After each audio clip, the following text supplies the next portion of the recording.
Hey guys, Alan from VExpressions here. Today I want to go over how you can create your own collection of kits from multiple backups, multiple expansions, including using your trigger data setup, all the stuff that's global that you don't want to have to go through every time you load a new expansion or a new backup, all in seconds at the computer so that you can load it in seconds at the module and be done.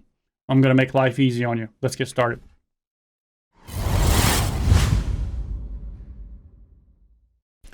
So if you haven't guessed, we're going to talk about V Drum Lib. They just came out with a new update. It supports the TD50 and TD17 now. They're working on an update for the TD25. The only one I know that it doesn't support is the TD1.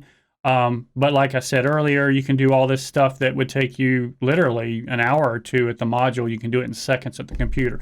So let's go ahead and jump right in. I'm going to show you how to get it, how to use it. You get a 10-day free trial, and then you can buy it if you wish.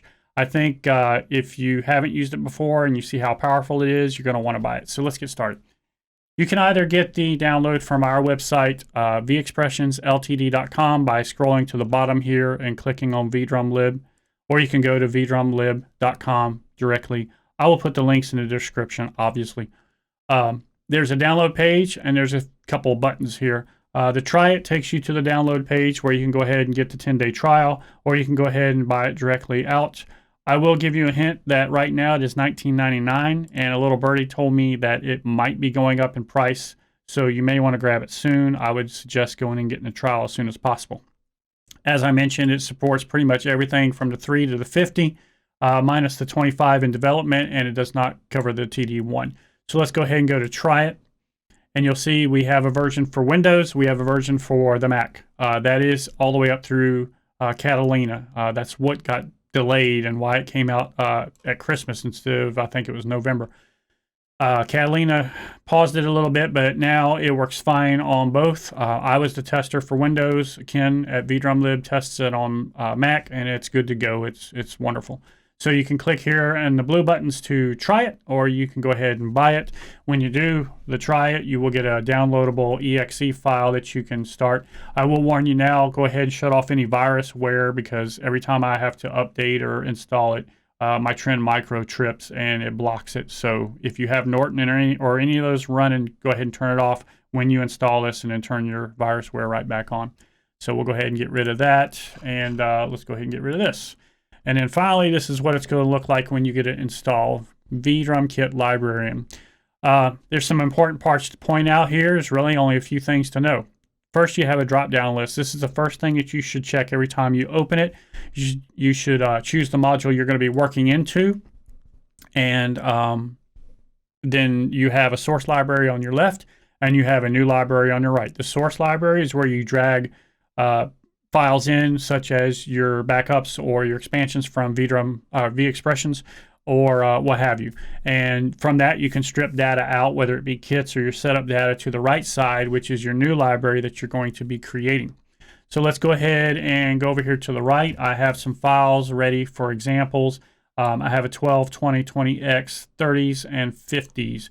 What I do here now is going to be fine for everybody to learn from, because all you have to remember is choosing your module over here, using your files over there, and you're good to go. I'll get into the conversion stuff a little bit later. I don't think too many people are still doing that, but I'm sure there are people out there that are probably doing it.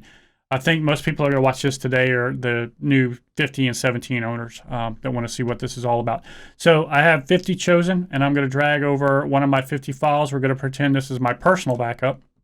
It's actually Infinity. And I have at the top here, setup information. So the setup information in a backup file is basically your trigger settings, any tweaks you've made, global settings, crosstalk, I mean, you name it. Anything that is globally set up, ins and outs, all that stuff, routing, that's all in there. So if you want to carry that without having to redo that every time you want to load a new backup or reset your module and then load a backup, then this is the way to do it very quickly. I'm going to take that personal, we're pretending this is personal. I'm going to take that personal backup data and I'm going to add it to the right side. This is the beginning of my new collection. Now, while I'm at it, I'm going to pretend like I have 10 kits that I want. I can shift click the first 10 kits, click one and then shift click 10, or I can control click whichever ones I want and add those. Your add button's right here. And I'm just going to, for this example, I'm going to select those 10 and I'm going to add those to the right. So now I have my personal backup data on the right, and I have the first 10 kits that I wanted from that personal backup. So what could that be? That could be default Roland kits that you've tweaked. That could be 10 kits that you built from scratch. That could be 10 kits from VExpressions from another pack. It could be anything. If you haven't tweaked any default Roland kits, I would just say get those from inside the module in the internal memory. If you have tweaked them, obviously you want to carry them over from your personal backup. So that's why I'm doing this little example. Now let's pretend like I bought Generations over here on the right, and I want to add the Generations kits to my backup. So I'm going to bring that into VDL on the left side as well. And then you'll see I have the Generations pack loaded. That's the Generations setup data, which actually is my data. And then I have the 60 kits that come with Generations down here. I'm going to go ahead and highlight all those, and then I'm going to add those to the right. Now you can see they added from 11 down to 70. So I have 70 kits, which is the 60 plus the 10, and then my data at the top. I also have on the left side a bunch of default kits, Vex default kits, not the Roland user kits, but I don't have to add those because V Drum Lib is smart enough to know that it needs to add to fill up the module at the bottom. So if your module holds 50 kits and you only put in 30, it'll put 20 in there. If your module holds 100 and you only put 80 in, it'll do 20, vice versa. Or you can fill it up until it tells you it won't hold anymore. I believe it will warn you and tell you. Actually, we can try that right now. Let's go ahead and try to add these 60 again. Actually, let me add all these user kits. Add those. Yes, so it tells you that you're full.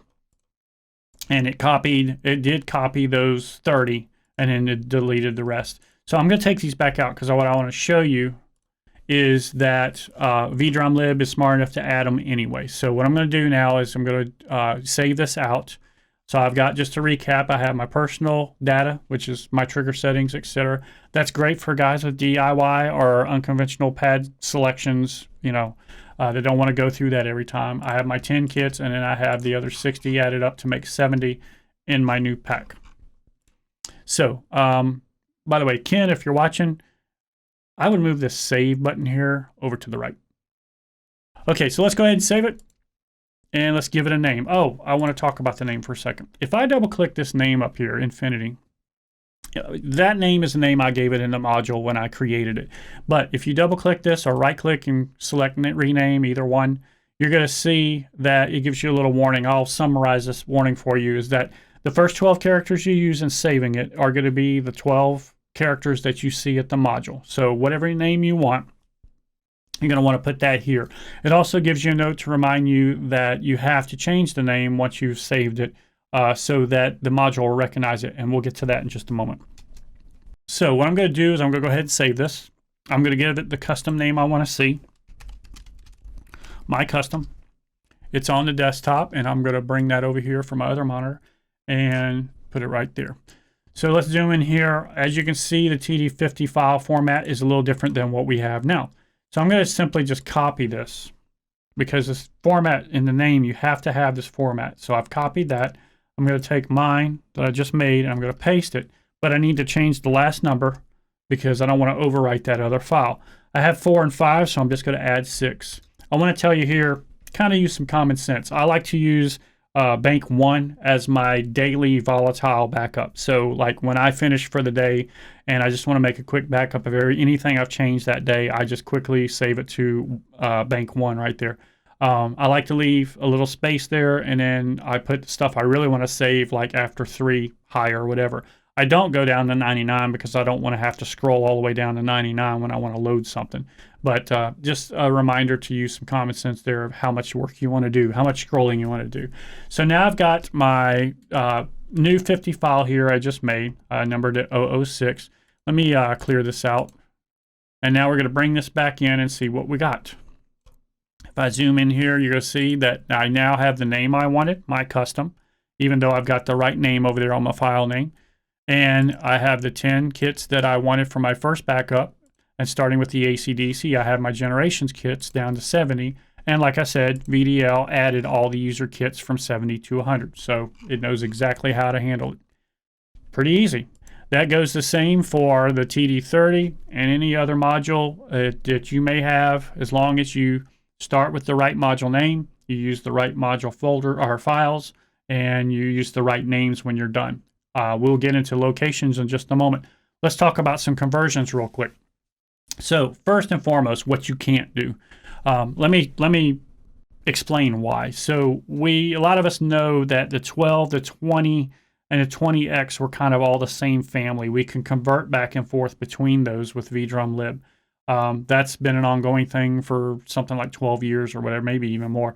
But those three, apparently the wave cards, or whatever you want to call it, the sound chips, those were the same within the modules. They basically had the same data structure that could be used between the three. It's just Roland basically blocked certain things on the 12 and the 20 that ended up showing up in the 20X. So let's talk about conversion. What you can't do. You can't go from any of those three to the 30 directly. What happened is when the 30 came out, it was a totally new engine, totally new infrastructure within, and it's just a lot of conversion going on there. So V Drum Lib, I can understand why they wouldn't want to spend the time doing that conversion, because it would probably take a year or two to figure out how all that converts. Roland does that for us in the module in the same amount of time that we could do it here. So there's really no need to do it here. So to summarize that, if you want to take anything from a 20 or 20X to a 30, see your Roland manual. There's an importing section in there that will tell you how to bring in the 20 or 20X file into a 30. Obviously, with a 20X, you can load a 20 file, but with the 30, those two would have to be converted. You just choose import. I think then the type of module you're coming from, depending on what file you have, and then it imports it, and then you resave it in the TD30 format, and you're good to go. So that rules out the 30. We're done there. Obviously, nothing converts to the 50, so we can forget that. We won't even talk about that. But what we can talk about is how do we get TD12 stuff to the 30 or to the 20X or 20. So what I'm going to use for an example is the 12 to the 20X, because then we've converted for a 20X if we upgraded to that, but we've also converted to the 20X in case we want to import it into the 30 that we may have upgraded to. So let's change our drop-down menu over here to 20X. That's the closest thing to the 30 that we can convert to. Let's go over here and grab our TD12 file, and let's pull that in. And as you can see, it will convert it because it's asking me if I want to. So TD12 kits to the 20EXP? Yes? No? Maybe? Yes. I'm going to show you a couple of limitations here. The TD12 carries a limitation of no reverb information is going to come in. And it only has 2 auxiliary ins on the TD12. So it's only going to carry the data for 2 auxiliaries to the file you're going up to, converting up to. By the way, Ken, again, if you're watching, we should change that auxiliary 2 to auxiliary 1 on just that one right there. So I'm pointing that out because if you are TD12X owner and you are moving to the 20 or 20X or 20 importing into a 30 from the 20X, you are going to want to change that or at least check it. So I'm going to convert this. What I was going to show you is that the TD20, even though you wouldn't do this because you can load a TD20 file in, the TD20 does carry the auxiliary 3 and auxiliary 4. Hey, Ken, you got this one right. Anyway, so let's cancel that out. Let's go back to our TD12 import and convert it. Again, I want to change that to auxiliary 1. And I'm going to convert it. Now, what I need to point out is when you're converting or coming from the 12, especially that MIDI information, you do not get the data information. So let me explain that real quick. When you have a 12, your setup data stays on the module and the MIDI information is just moving the kits. So the only time you change your setup data on a 12 is when you manually change it or reset the module. So we don't have to worry about that here. But as we go to the 20 or 20X, we're going to 20X in this point, we're going to see that data get created. It will be default data, but we will still be able to name the file the way we want to see it, etc. So back to our example here, we're going to take these 50 kits, we'll just select all actually, and add those to the right. Now, the 12 only held 50 kits, so I've got 50 kits over here on the right now, and the 20 EXP holds 100. So I actually could bring in some more 12 stuff and add more kits. I could actually bring in a 20 and add more kits from that stuff. But I'm going to let VDL create those extra 50 kits. So I can't add any personal data backup. Actually, I will correct myself and say I could bring in, let me show you. I could bring in, if I had a 12 file and a 20, I could bring in the 20, convert that. Oh, I'm sorry, converting will not give me the data. Sorry, I just remembered. So back to the original plan. I'm going to save this out. These 50 kits, it's going to create, oh, what we can find out here though is if I can add 50 more kits. Let's find that out. Let me add those. Oh, look at there. So if I did have multiple backups that were different, the 12 and the 20, I can add up to 100 kits. So let me go ahead and delete those just so I can show you that VDL will create those 50 kits for us. So I'm going to go to save again. And I'm going to give it the same name. Should zoom in there for you. Custom, because I've already changed that other custom file. I'll hit custom. And then now we're going to bring this over here. We just made a TD20X file. Let me zoom in here. And same thing. We have to use the right name. I'm going to copy this one. I'm going to paste it, and I'm going to change the number. Simple as that. Now that kit, or that file, is now ready to be imported into a 30 or used directly in a 20X. You could have done the exact same thing going from the 12 to the 20 if you just needed it for a 20. If you have an expanded 20X, this would work for that. If you have a 30, you can import it to the 30. That's it. The samples, those are all the examples I have to show you. Yeah, that's everything I need to show you. So now let's talk about, we've talked about file names, but let's talk about file locations. That's the other biggest question I get is why can't I see my stuff? Okay, so the last question I get asked a lot is I've done everything right, but the name's right and I can't get it to load. What's going on? Usually if you're importing properly or you're loading properly and the name's correct, that means it's in the wrong location. So let's find out where it needs to go. Let's go to VExpressions.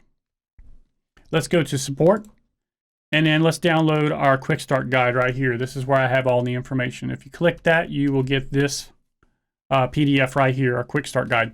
I am on page 6 of 9. This is section 2 in that manual, and I have some information for you here that will help you recognize why you can't get something loaded. So let's zoom in on some of this. The first section up here at the top shows you the file name structure. So in other words, depending on the module that you're selecting or you're working with there, you need to use a name like that. The second section is where that file needs to go on your stick, your card, or whatever. And so that will tell you which folder it needs to go into. Some of them are, you know, Roland, the module name, and then the backup folder. Some of them are just the Roland and a TD folder. Some of them are different things. Okay. The last part there will tell you how many number, or what's the highest number that you can choose for your backup name. I also provided that whether it's 3-digit, 2-digit, it's got a limit, or what have you. Okay. So back at the top, let's look at a few examples. TD50. We worked with that. We made one that was BKUP-006. Remember, the extension needs to be a 0, TD0 that is. And then we need to make sure it goes in the right spot, which would be the Roland TD50 backup folder on your USB or your SD card. And then finally, if you have any other issue, it might be the number of the file, which is, it has to be between 001 and 099. I mentioned that when we were making that. So let's look at another one. Let's look at another funky one, the TD20. So the TD20 backup file name should look like this with TD0 as well. The TD20 file needs to go in a Roland TD folder. There is no module name. There's just a TD folder. And then finally, the TD20 had a limit of 01 through 08 for the file name. So I wanted to show you a few weird ones. And the last weird one is the TD9 has a completely different name. Backup 1. We'll get to how to name it in a moment. Actually, I think that's supposed to have a 0 when it comes to think of it. The extension is what I want to point out here. It's TD9. You gotta love the way Adobe highlights stuff. So TD9 is the extension. To TD9 must be copied. That file, I'm sorry, must be copied to the Roland TD folder as well for that one. And then finally, you can use, depending on your version, whether it be 9 version 1 or 9 version 2, will be the maximum of 50 backups or 99 backups. That's it. It's that simple. So I've covered everything. If you have any questions, please put them down in the comments below. If someone else doesn't answer it for you, I will probably be back as soon as I can to answer some questions there. I hope you liked the video. I hope you got what you needed out of it. I hope that for those of you that don't have V Drum Lib, that you see how valuable this application is and you go pick it up real quick. I get nothing for this, by the way, so you know, it's great. It's a great application. It's a time saver, as you can see. So go pick it up. If you like the video, give us a thumbs up. While you're down there, subscribe. I have some series coming for 2020 that I've been outlining and getting prepped for. I don't want to spill the beans on what they're going to be, but I've had them requested for about 2 years now. So I've decided to actually sit down and outline a couple of courses that I'm going to do. That's going to be multiple releases, and I think many of you will like that. So subscribe while you're down there. That's it for this time. I will see you later. Bye.